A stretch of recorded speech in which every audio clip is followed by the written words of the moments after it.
Welcome to Session 3. My name is Matt McGill, and I'm on the team at Living on the Edge. And I just want to let you know that I believe in the power of small groups. I'm so excited for our time together. I've been in a small group since I was 14 years old, and I've been leading small groups for the last 20 years. So before we get started, I just wanted to say, way to go. Your church needs you, and so does your group. I think it's awesome that you have stepped up to the challenge.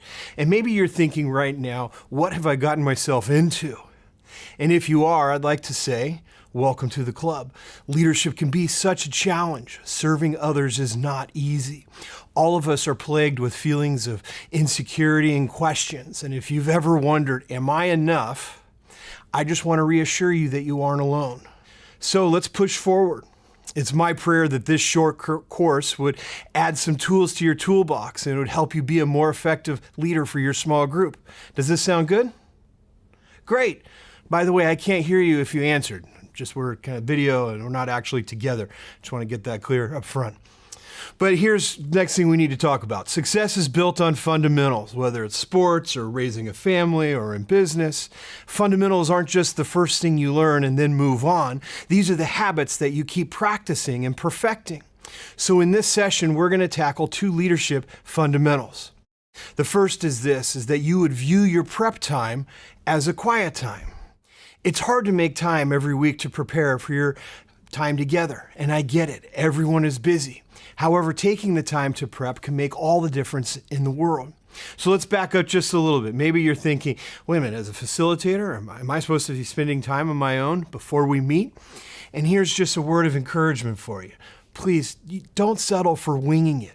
Can God work without a leader taking the time to prepare? Of course, God is not limited to our actions. But here's a couple reasons why you should take the time to prep. The first is this. The Bible teaches that our best ministry comes from what God is doing in our hearts. The greatest commandment is that we would love God first.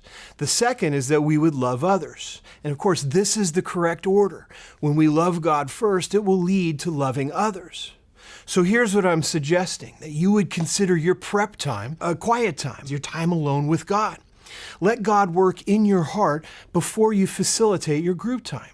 Time together as a small group is more about transformation than it is information. Therefore, let the Holy Spirit work in you before He works through you. So here's a practical tip. Pick a time and a place to prepare that you'll be free from distraction. Shut down the computer or put your phone on silent. Do whatever it takes that you won't be distracted. In our over-connected world, this advice has never been more important. And here's what your prep time might look like. 1, begin with prayer to get your heart ready. 2, review the materials. And 3, ask God, hey, what do you want me to learn through this? So here's the second fundamental I want to talk about, is that you would build unity by clarifying expectations. You see, everyone in your group, they bring different assumptions to the table, or more accurately, the couches that your group meets on.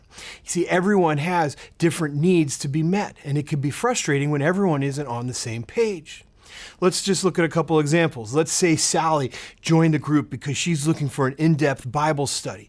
But Joe, on the other hand, he joined the group because he's looking for a safe place to share and to receive prayer. Now, these desires aren't necessarily mutually exclusive, of course, but when they're uncommunicated, there could be tension, and there could even be conflict. You see, if you spend half your group time in prayer, Sally might get really frustrated. If you spend most of your time together digging into a passage, Joe might get frustrated.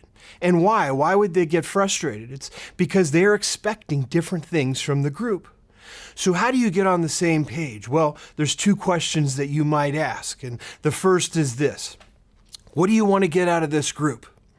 And the second one is, in your opinion, what do you think a healthy group looks like? You see, and here's a discussion leading tip that might be good for you in this situation. When I want to get feedback from everyone, I like to have everyone write down their ideas first, maybe with a little note card or something, and then share and talk about them. See, this will allow everyone to reflect and come up with their own unique perspective. You see, when it's only a discussion, after 1 or 2 people share, the rest of the group might be tempted to pile on and say, yeah, I agree with that, I agree with that. but you want to get everyone's point of view.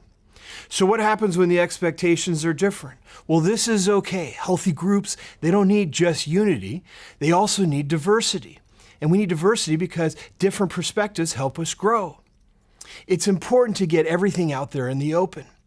Have someone write down all the expectations that are shared and then take some time on your own to summarize everything into a shorter list of values for your small group.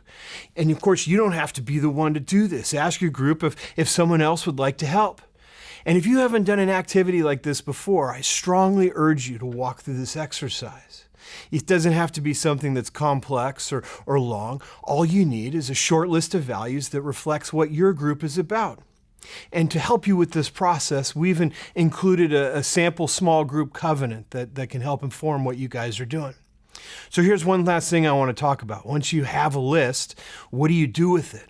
Well, here's what you do. Periodically, you review it and to see how you're doing as a group.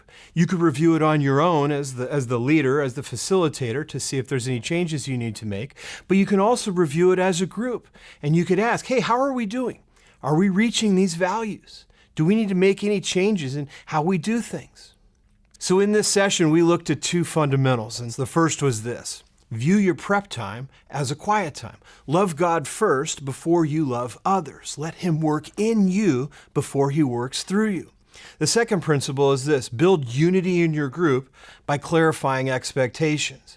Have everyone share what they're looking for from the group, refine these ideas into a short list, and make sure everyone has a copy.